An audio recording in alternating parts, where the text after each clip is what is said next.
Dividindo comigo a advogada Sheila Sodré, a promotora da Infância e da Juventude Soraya Escorel. A gente começou o nosso papo, mas aí teve uma interrupção de vozes, eu notei, a gente interrompeu e agora a nossa conexão está estabelecida. Doutora Soraya, eu queria lhe pedir a gentileza de voltar explicando para o nosso público o que é que caracteriza essa negligência para com o menor por conta das vozes que estavam aí, né, se juntando, se somando à sua. Então, voltando, né, Fernanda? Eu tava explicando sobre a questão dos casos que levam à destituição do poder familiar. Que foi o caso aí que foi afastada a criança e foi levada para o acolhimento, no caso que você falou, justamente por ter sido um castigo imoderado. Ou seja, de forma consecutiva. Não foi apenas uma vez, né? Houveram mais de uma vez. E os casos de destituição são 3. Né? Um deles é o castigo imoderado em relação aos filhos, a questão também da negligência, né? O abandono, na verdade, o abandonar os filhos, e também quando os pais colocam os filhos em atitudes que levam contra a moral e os bons costumes. Nesse caso específico foi uma questão de violência física, né, Fernanda? Então a gente percebe que tem acontecido muito, né? A gente tem recebido inúmeras denúncias, o Conselho Tutelar sempre está se reportando a situações de abandono, de violência, por conta dessa questão da pandemia mesmo, né, do isolamento social, que tem gerado muitos problemas de ordem doméstica, né? E a gente tem se preocupado bastante e tem recebido e tem adotado providências nesse sentido também. Ô Sheila, nessa situação que a gente comentou aqui no programa, teve um papel muito importante de quem observava essa situação, de quem fez a denúncia, de quem teve esse olhar, porque a gente tem muito aquela história, mas não é dentro da minha casa, eu não vou me intrometer, eu não quero briga com o vizinho, eu não quero arrumar uma inimizade, mas tem uma criança nisso tudo, né, Sheila? Fernanda, e não é só isso não, a responsabilidade mesmo de quem devia, por exemplo, relatar o caso e não relata. Isso está sendo muito comum, por exemplo, em pais separados, né? Então, que a criança convive com um e convive com outro. A criança chega para visitar e percebe escoriações, percebe a criança fisicamente ou sem alimentar, ou dizer que não comeu, e aí a pessoa não reportar esse tipo de coisa. Por exemplo, uma avó que era responsável por fazer essa denúncia. Mas é de extrema importância, vizinhos têm muito a contribuir em relação a isso. Claro que no caso de vizinho não tem essa obrigação, né, legal, como teria com a pessoa que tem o dever de comunicar, que é algum parente que poderia estar com a curatela ou com cuidado com essa criança, né? Então tem sim, e é de extrema importância. Como você lembrou muito bem, o consumo de álcool aumentou, as denúncias aumentaram. Aí eu pergunto, até peço Soraya, a doutora Soraya, para nos orientar, para quem está nos assistindo e que ouve ou que está observando isso, até de bebê deixado na porta de casa sem os devidos cuidados, as vizinhas que estão observando isso, né? O que é assim, isso é abandono, negligência. Como reportar? Né? Pode ser anônimo, o que ele precisa fazer para reportar isso ao Ministério Público? Importante, muito importante, Sheila, essa sua intervenção, porque a gente aproveita para fazer esse apelo a todas as pessoas que estão nos assistindo agora, não somente a família, mas os vizinhos, as pessoas que têm conhecimento e ficam caladas.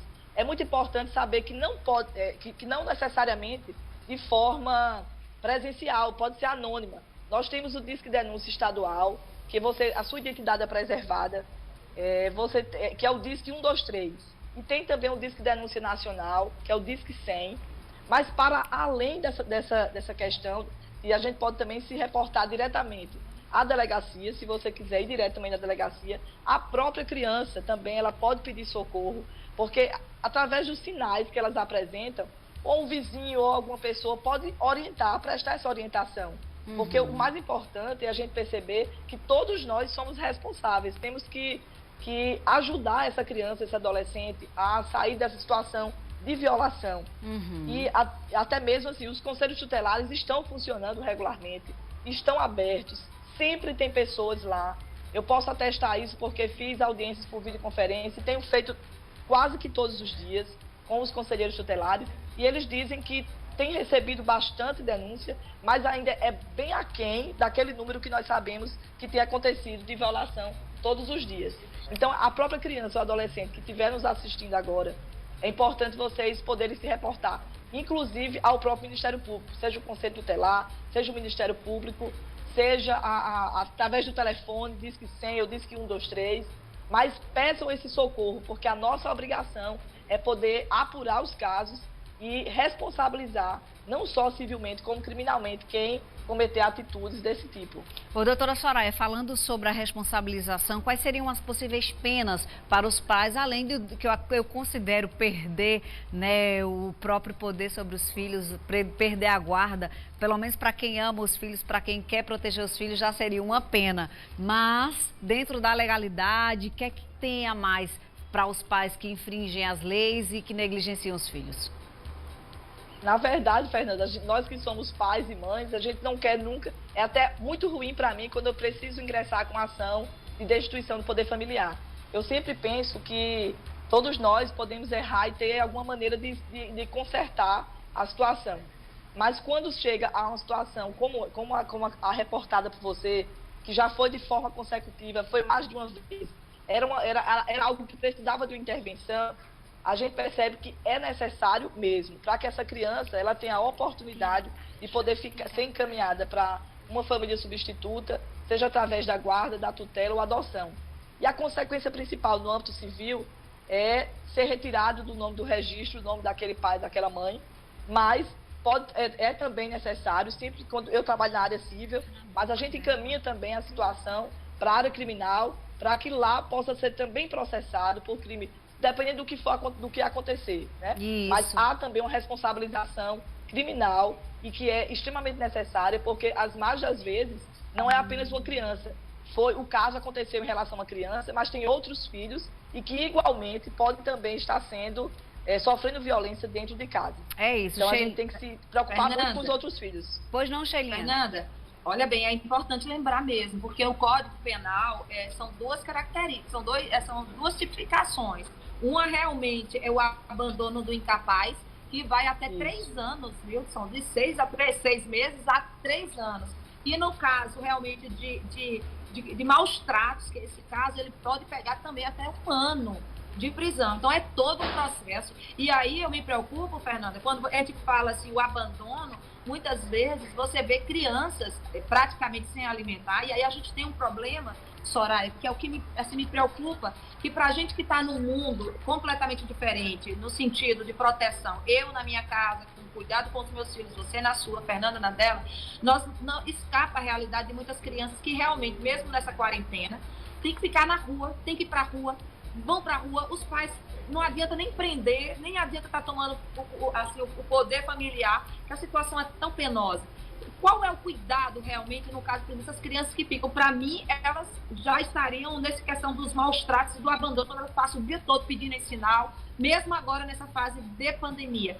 Como é que o Estado está lidando com isso, doutora? Na verdade, Sheila, assim, existe um fluxo de atuação em situações como essa, né? Que você se reporta em relação à questão de rua, né? Em situação de vulnerabilidade colocada pelos próprios pais.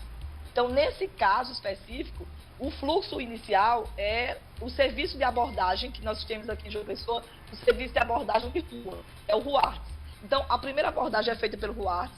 O RUARTS faz o contato com o Conselho Tutelar, que vai fazer a apuração da situação, vai fazer todos os encaminhamentos, e se houver uma persistência nessa situação, aí sim vem para o Ministério Público, onde a gente vai analisar a possibilidade de afastar do poder familiar, encaminhar para o acolhimento, e a partir daí se trabalhar ou não a questão da reintegração familiar, porque algumas situações ela tem condições de, com o empoderamento da família, com os encaminhamentos feitos, tem condições de voltar e retornar para o seio familiar.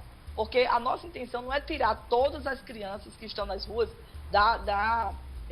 destituir de forma gratuita. Não é assim. É necessário a gente primeiro investigar aquela situação, saber o que é que realmente está acontecendo, principalmente agora, nesse período de pandemia, onde as pessoas voltaram muito para as ruas, né?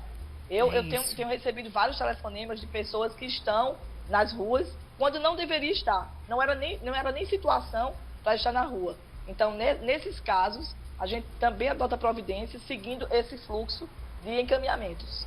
Meninas, Perfeito. muito bom o nosso papo. Sheilinha, muito obrigada pelas suas colaborações semanais. Doutora Soraya Escorel, tem aqui o Com Você como um parceiro, viu?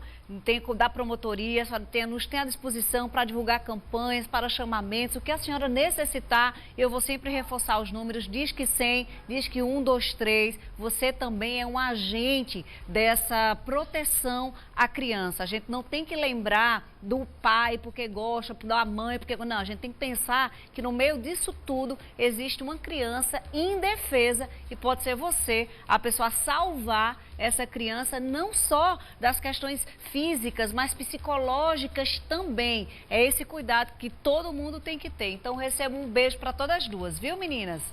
Obrigada, querida. Beijo, Soraya.